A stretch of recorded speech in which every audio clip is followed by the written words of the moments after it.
Salamat sa Panginoon at binigay ng biyaya sa atin ang sinasabi na nandito ang kapalaran sa espiritu natin. Ito ang palatandaan ang nakasulat sa Juan 2:25. At ito ang pangako kaniyang pinangako sa ating ang buhay na walang hanggan. Ito ang nagsasabi ang katawan natin, yan ang tinutukoy sa atin ang Panginoong Diyos na papunta doon sa kalangitan.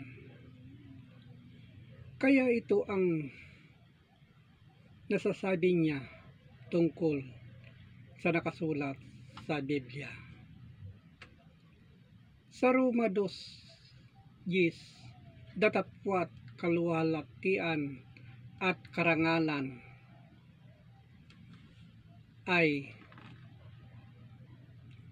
kapayapaan ang bawat taong gumagawa ng mabuti.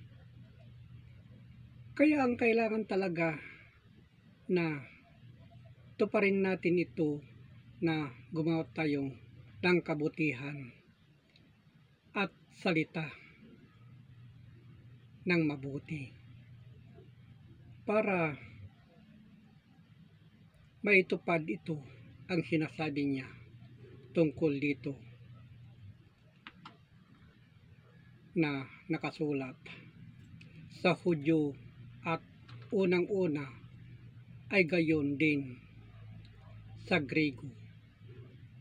Yan ang sinabi tungkol dito sa mga salita.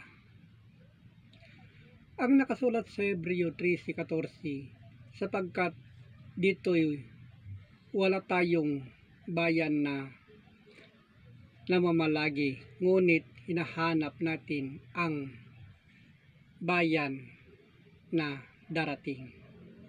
Yan ang sinasabi niya. Kaya kung mamatay ng tao, yan ang sinasabi niya na darating kung isauli natin ang katawan tao. At ang espiritu ay yan ang tinutukoy niya na pupunta dito niya po Hesukristo na